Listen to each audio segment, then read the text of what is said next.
Call today for the love of gardening.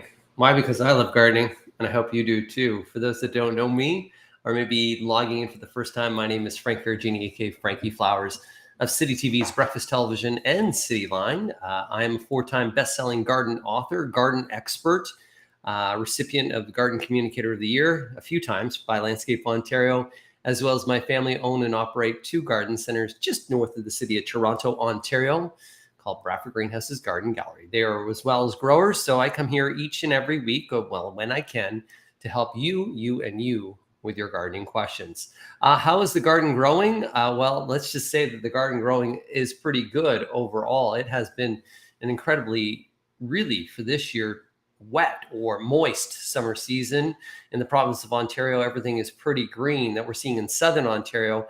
However, we're seeing reports, and we're seeing those news reports of the devastating fires that we've seen in British Columbia and across Western Canada. So our thoughts and hopes go out to those. If you're watching us from that area, we hope you're doing well. And you can see the varying weather that we have from coast to coast to coast in terms of weather, and also that affects how our gardens grow. Southern Ontario, for instance, did have a fairly warm winter, and with that, I'm seeing an increase in questions about bug populations. So people having issues with bugs, and as well with the amount of humidity and the amount of moisture we've had, a lot of disease that's out there this time as well. We have some shout outs already this evening. Good evening from Windsor. That's Michelle. Good evening to you. We have another shout out today. Hi from Beaton Frank. Hope your trip was good. If you're wondering what was my trip, I went off to Quebec because my youngest son has decided that he wants to become a freestyle skier. Well, he's been already training a little bit, and now he wants to become a competitive freestyle skier. So we were out just by Mount Tremblant and an area called Mount Blanc to a camp called Maximize, where he was doing dryland training and jumping off these crazy jumps into airbags. I have to tell you, the Laurentians is a beautiful area. Some of the natural landscapes of that area are incredible, with some of the lakes and, of course, the different trees and flora and fauna that you see there. We saw some deer as well. So just a beautiful, beautiful time to be there. So let's talk about a couple things. A couple things that I want to talk to you about are trends. So, when we think about trends, we hear them often and all the time. Let me see if I can pull something up that's here as well. I'm going to go to window. There we go. So for instance, this is something that you may see. And in terms of trends, this is a garden trend report. This garden trend report is one that's been put out by an industry professional. So this is for garden centers to actually look at, and those in the garden industry to think about how they will plan for next year. So apparently the color of the year, even though this is a 2023 trend report, the color of the year for next year will be terracotta. That you'll actually see a lot more warmth and vibrancy to decorating, a lot of terracotta that you'll see, desert vibes. You'll see almost that copper kind of look as well, that orange to copper terracotta look in some of the echinaceas and different varieties. But the key is when it comes to trends, we can get into trends and we can get involved in trends. But really what's even more key about trends is that we really stick to what we're true to us. Let me see if I can stop sharing the screen there. So what I mean by that is we can follow trends and we can get excited about, I'm going to do the trendy garden next year, and I'm going to get the trendy plants that are out there in the new varieties. Before trendy, what I would really recommend for you is to get tried and true. If you're new to gardening, we're looking, and this is the key, this is when you select plant material, or you're selecting to have a really great garden that you can get good enjoyment out of, and that you can do a balance between work and enjoyment. Then what we want to do is we want to get plants that are disease and insect resistant plants that have a long garden interest. So a lot of those plants that may be trendy for that year, or maybe some of the new varieties that are out there, but they're not tested varieties. And that's where plant trials come in. You're hearing probably lots, or you've been seeing some information even when I went to Chicago to the plant trials. These are where we see older varieties and new varieties planted out so that we can see which ones perform. And there are some test gardens right across North America that really test plants out. And I want to show you some of the plants that I find when I've grown these plants that have been really, really good overall. And those plants are, I'm just going to show you here, they're the All-American Selection winners. So the AAS Selection winners are a group of plants that are actually unbelievable in terms of their performance. And these plants as well are also not just some of the different ornamental varieties, but some of the edible varieties that are out there as well. So these are really great performing plants like Begonia Viking. There's another begonia called Whopper, which is good. You can see the eggplant icicle that's here, which is a white eggplant that's there. You can see some of these varieties. There's Bee's Knees, Petunia Bee's Knees. You heard me speak about it. That is a wonderful variety of petunia. You can even see this purple zebra tomato. This is an amazing tomato that does have some zebra-like coloration, not only on the skin, but in the fruit itself. So what I would encourage you is, even though you're going to hear coming into next season a lot about trends and new plants, and really look for those that are tested, that are those that are tried and true, and those varieties that have great disease and insect resistance, because we just talked about disease and insects, and those that have really good garden interest throughout the entire season. You can see that's what I love about Coleus. And you have Coleus Street right here, which is Coleus Main Street.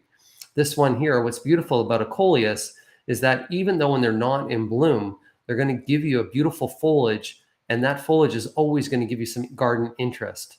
So we're always looking for those varieties that will give us some really, really great color, and those varieties that will actually take a little bit of work away from us overall.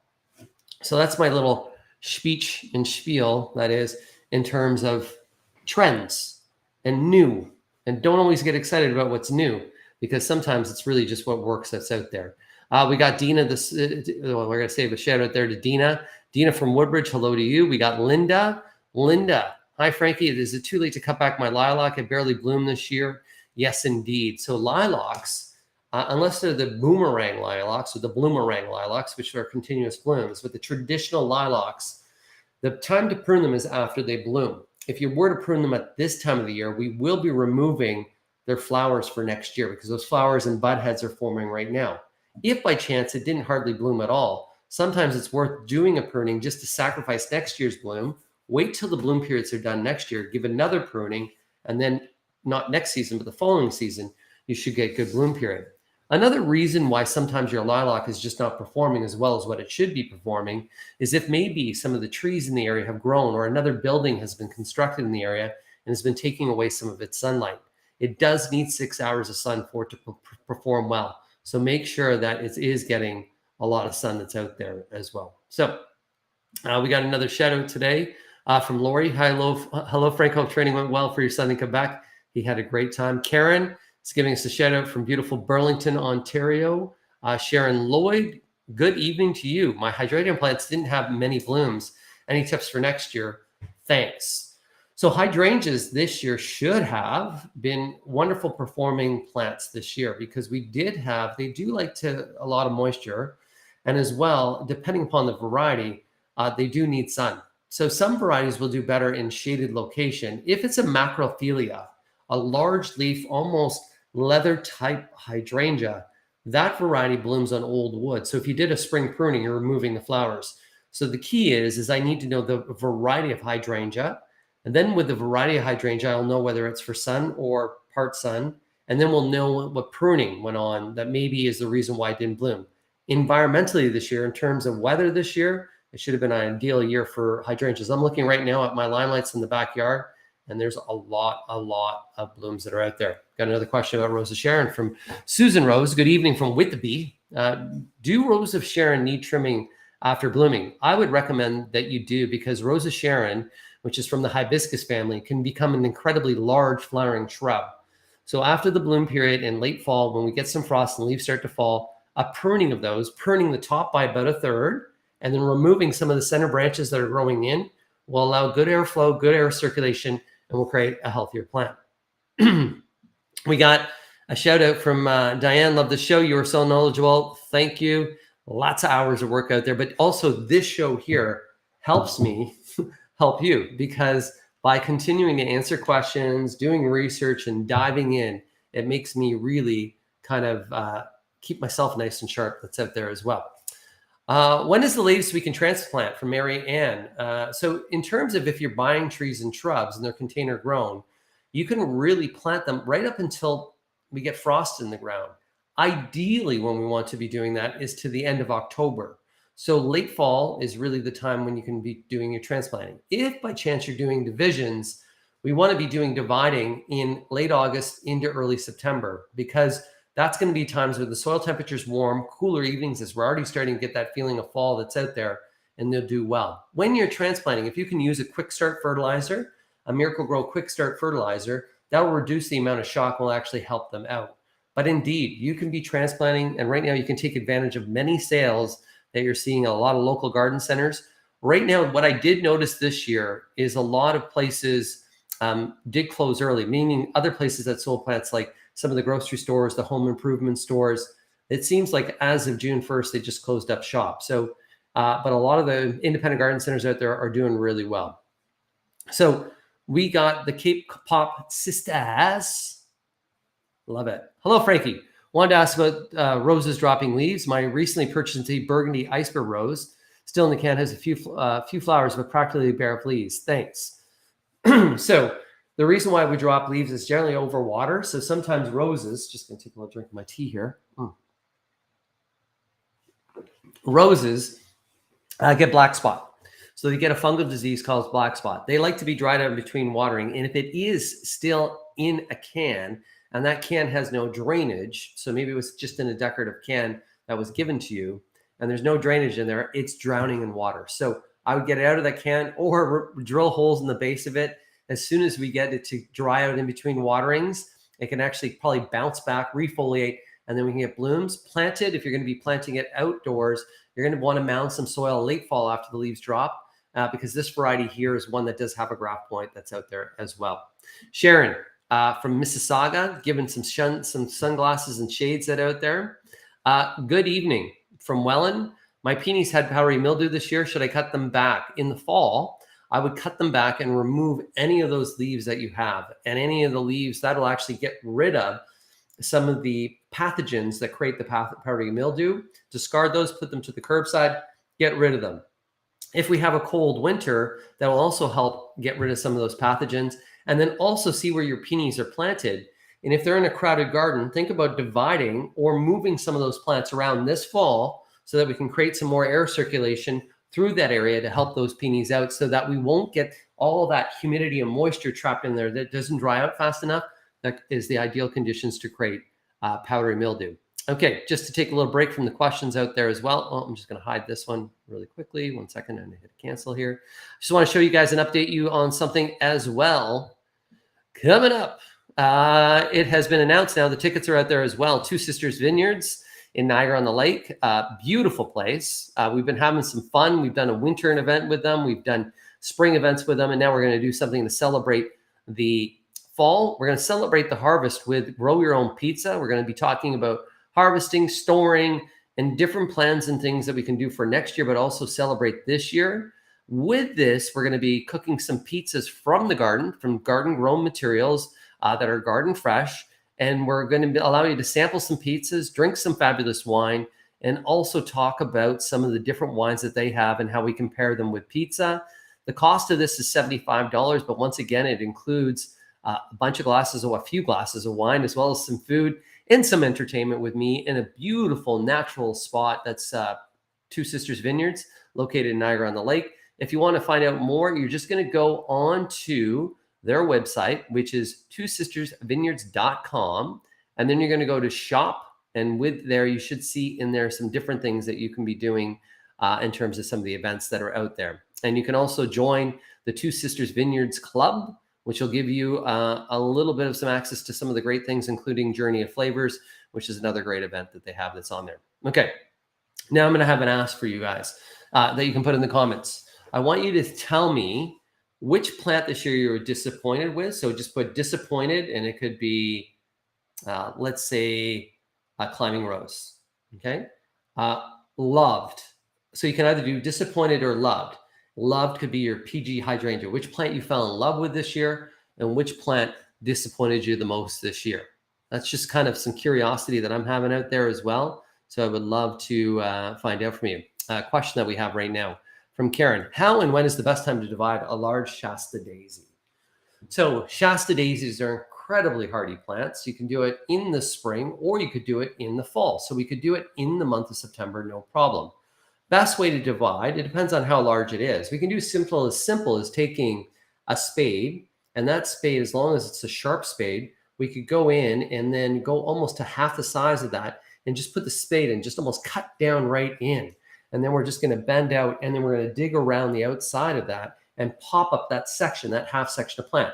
After we pop the section out, we're going to put soil around where that other plant was, and then we can divide that into a few sections. Or what we can do, and a lot of times it's the best to do, is to dig the whole plant out. You're going to lift it, and then you can divide that into 4 to 6 sections, and then transplant that into a new location that's full sun for Shasta daisies. Then you use your quick start fertilizer, make sure you're planting in good soil. But the key is if Mother Nature's not raining and watering for us, then we want to keep them well watered until fall. But Shasta daisies are super simple to divide and to transplant. You don't need to be, sometimes they're also dainty. I don't want to hurt it. I don't want to hurt it. I don't want to hurt it. No, you can get right in there, get rough and tough. And you'll be amazed at how resilient they are. So there you go. Question that we have here as well. Mary Ann, can we use Scott's Miracle-Gro for cactus, or do they need succulent dirt? When it comes to cacti, there is a Miracle-Gro cactus soil or cacti soil that is available that has a little bit more sand and more drainage in it. So it's been formulated for cacti and succulents. So the regular Miracle-Gro potting soil will just absorb too much moisture and is not the right formulation for that plant itself. Hello. How are you? And this is from Cheryl. What to do with Russian sage? Russian sage, also known as perestroika, a beautiful silver foliage plant, for those that don't know, that's almost kind of spiky but airy looking, that has a beautiful blue flower. Cool. Does well, and it's drought tolerant, does well in full sun. Does get, if you're into that garden where you want that boxwood hedge and you want plants that have structure, Russian sage is not for you. Russian sage is a little bit wilder, more wispy. It can grow and take over a lot of areas. And what to do? You can either transplant and move it if you don't like the location that it's in. You should put a nice edge around it. But what to do is really, what do you want it to do is the question. And sometimes maybe it's just not the right plant for you. It does have a silver foliage, which actually allows it to reflect light. That's what makes it more drought tolerant. So most silver foliage plants are more drought tolerant. It is easy to care for. If by chance that it's not growing well for you, it could be that you just have too much of a clay base or wet soil. It does well in a well-drained soil and even in a poor soil that's out there as well. Julie Green. Hey, Julie, what's going down? Oh. Hi, Frank. Will you show us your flowers sometimes? I would love to see what you have. Most definitely. What we're going to do is I'll do some Instagram stories out there of some of the different containers that we planted this year. I have to admit, what I did do in my veggie garden was an experiment. And what I did do this year is I wanted to let my romaine just bolt and to see what it would actually form into. And it has formed into something super, super funky. So I'm going to show some pictures of that, but we'll do some content this week. So I'm a one-man show. So when I'm here, so my garden is like right there. So let's see if the camera will follow me. So this camera sometimes follows, but I don't know how it's going to work for you. I don't know if it'll flip all the way around. And I think it just stays right there. Okay, yeah. What we're going to do is I'm going to shoot some video of that for you guys. So you can see some of those, some of my gardens, some of my flowers, some of my plants. And actually, I'm going to show you some of the garden center. I'm going to do some stuff in the garden center as well. So it's always about stable Wi-Fi. So I'm going to do that. Yes, that's the thing. I'm going to do that for you. Lois from Tottenham. How you doing? I hope you're doing well. I go to Cedar Kitchen in Tottenham every once in a while for breakfast with my friend Harold. So if you see me in there, I'll be sitting in there with Harold. It's not too far, about half an hour from my home. Nancy. Nancy. Hello, Frank. We live in a magic forest between Huntsville and Rosso. We have a choke cherry tree too close to the house. Will it survive if we transplant it now? I'd be more comfortable for you. Like, we still got some hot weather conditions in these last 2 weeks of August. I would do them as we get into the first 2 weeks of September, even the second week of September. Will it survive as long as you're around to water it? So if, let's say that this is a cottage and you're going to transplant it and then you're gone, it will not survive because it's going to need you to be there to water. So after you water, so transplant, you're going to use that quick start fertilizer. You want to do deep soakings of that, and you want to do those 2 to 3 times per week if rain is not there. And choke cherry is a really easy tree to transplant that's out there as well. Can I move mature hydrangea in the fall? You can, but the older a plant is, the greater risk that we will have of it not surviving. So the key is when we are removing and or transplanting anything, when you see the foliage of that tree that goes out, generally where the foliage goes underneath our roots. So when we're moving something, we want to not disturb the root ball. So we want to dig down around, almost trench around the outside. So we go to where those leaves are, boom. Then we're going to trench around that all the way around. And then we're going to dig down underneath and we're going to try to create a root ball. What we can do is when we do that is we can actually get a tarp and we can actually slide the tarp down. And then if we have friends on either side of the tarp, you can use your shovel and almost kind of lift that root ball up a bit, slide the tarp underneath. The tarp comes up the other side, and then you get 4 friends that grab each corner of that tarp that keeps the root ball there. You go over to your hole that you already have pre-dug.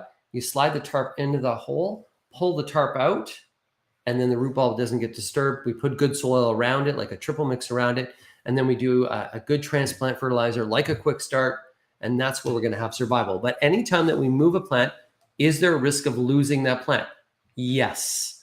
But most plants are fairly resilient. Some plants don't like to be transplanted. Japanese maple, for instance, are ones that don't like to be transplanted. Hydrangeas tend to do well as long as you can water thereafter and you can reduce the amount of shock that's there. Matthew saying a good shout out today. Hey, Matthew, I hope you're doing well there, Matthew Amos. Jane. Hi, Frank. Should you cut back a smoke bush? I am almost afraid to. It's just so beautiful. I live in Brooklyn, Whitby. So the smoke bush, if you're wondering what that is, it is literally a bush that looks like it has puffs of smoke. And sometimes it takes years for it to actually develop its smoke. You can leave it. I would remove any center branches, any branches that grow to the center to help out. Or I would wait for next spring to be doing some pruning on that. Because it does develop, it doesn't take as long. The next year's puffs are not there. Can you prune it back by about a third? Yes. Or you could even wait this fall till we get a couple of frosts. And as soon as it starts to drop its leaves, you can prune it there. So then you can enjoy it right now.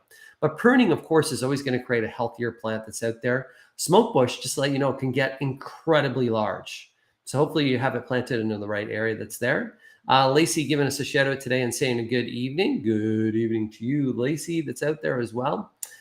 We have a question about blueberries and Sijal Patel.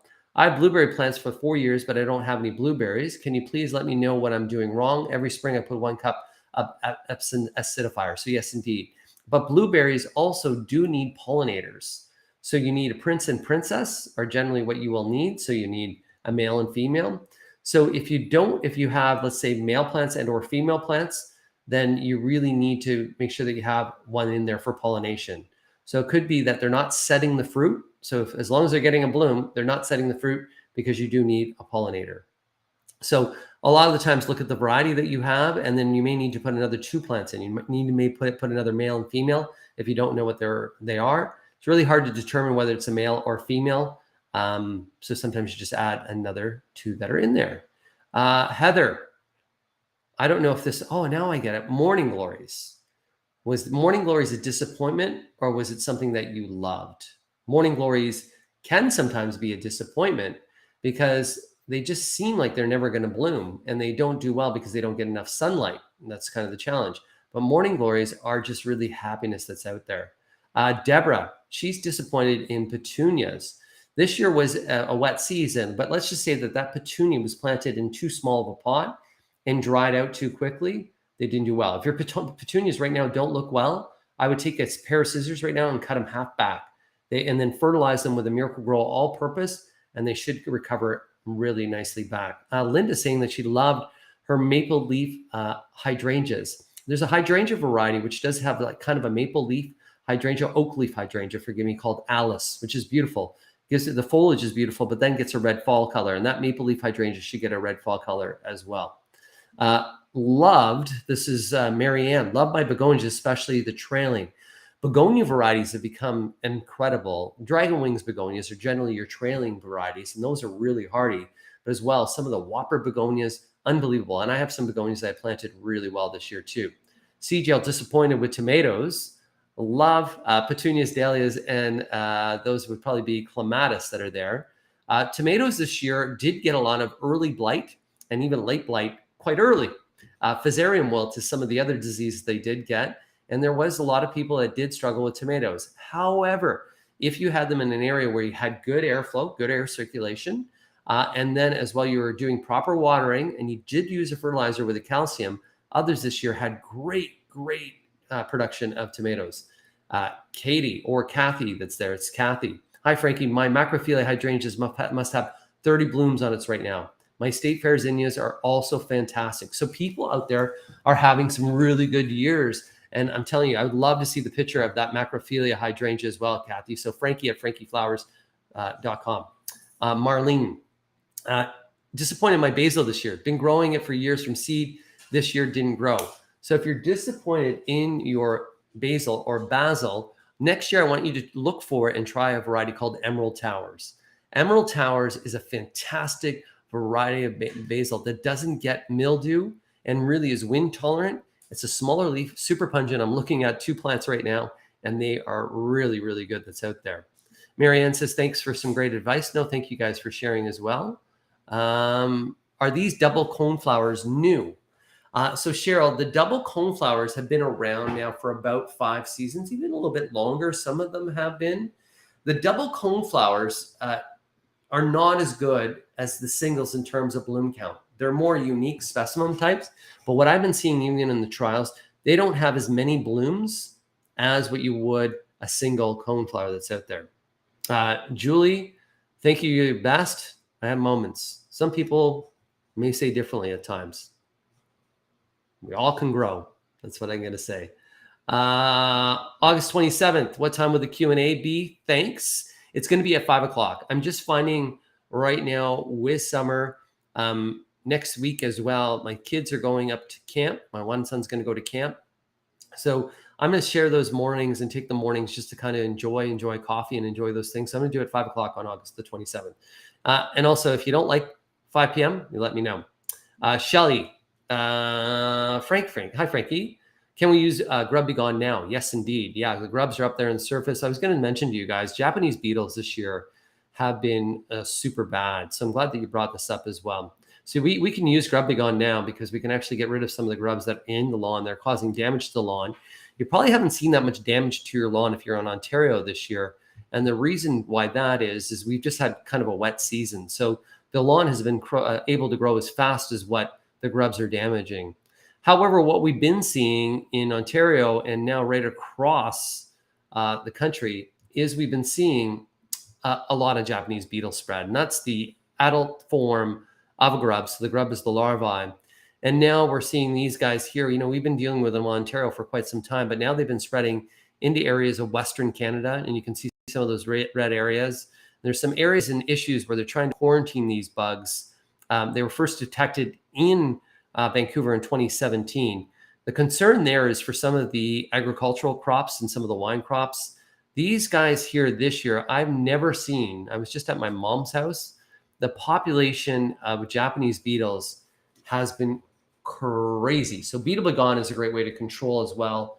Just a reminder of the beetle traps. If you're using those, you want to put them away from infected areas. But just let you know, it has been a bad year for beetles. And now the spread of these beetles are going into areas where they've never been before. And this is an invasive bug species. So sometimes our cosmetic pesticide ban is really great for the environment that's out there.